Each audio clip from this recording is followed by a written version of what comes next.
Satu tatas titis wijang gamblang cetha terwaca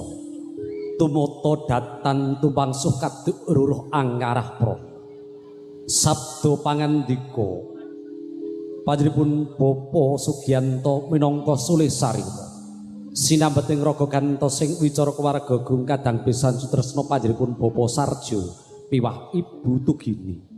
angaturaken wiyo sing gati-gatining karya piswanipun ing rikalenggan sonten menika. Sabda pangandika keluarga Gung Kadang Besan Sutresna giya tinampi keluarga Gung panjenenganipun Bapa Sutarjo miwah Ibu Budi Lestari lumantar panjenenganipun ingkang winantu ing pakurmatan songsong agung ing tlatah Bugisan Prambanan Klaten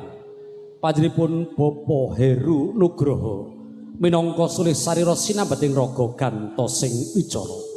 pramila mugi wonten keparipun panjenenganipun Bapa Heru Nugroho